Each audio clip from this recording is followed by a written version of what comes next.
আসসালামু আলাইকুম এভরিওয়ান। আজকে আমি তোমাদের সাথে শেয়ার করব একটা মিনি স্টাডি ব্লগ। এটা আমার প্রথম স্টাডি ব্লগ, যেটা আমি লং ভিডিওতে আপলোড করছি।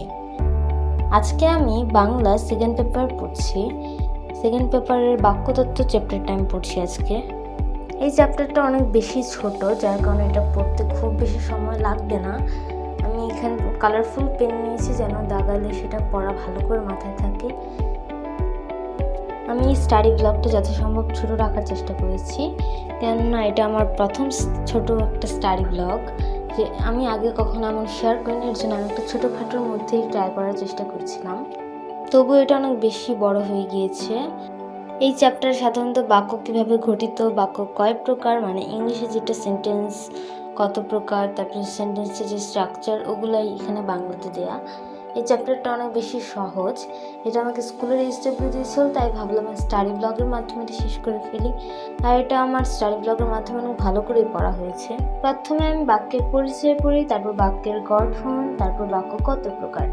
আর বাক্য সাধারণত বিবৃতিমূলক বাক্য, জিজ্ঞাসাবোধক বাক্য, আশ্চর্যবোধক বাক্য আর বাক্যবোচক বাক্য। এগুলো যেহেতু ইংলিশ আগে পড়া ছিল, এর জন্য বাংলা পড়তে খুবই সময় লাগেনি।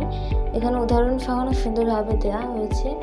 তারপরে আমার বোন বানিয়েছিল মুড়ি মাখা, এর জন্য প্রথমে একটু মুড়ি মাখা খেয়ে নিলাম, যেন পড়ায় মন বসে, তারও সুবিধা হয়।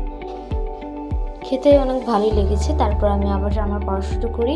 যেহেতু আমার চ্যাপ্টারটা পড়া হয়ে গিয়েছে, এর জন্য আমি এখানে এমসিকিউ করছিলাম, কেননা আমাদের এমসিকিউ অনেক কমন পড়ে এখান থেকে। এমসিকিউগুলো মোটামুটি সহজই ছিল। আর এই চ্যাপ্টারটা সত্যি বলতে খুবই সহজ।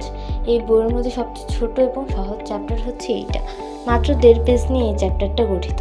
আর মাত্র 10টা এমসিকিউ ছিল, আর এটা আমি খুবই ইজিলি করতে পেরেছি। আচ্ছা, তোমাদের স্টাডি ব্লগ বেশি ভালো লাগে নাকি ক্রাফটের ভিডিও? যেটাই তোমাদের ভালো লাগুক আমাকে জানাবে। সবশেষে আমার পড়া হয়ে গিয়েছে এবং আল্লাহ হাফেজ। পরের ভিডিও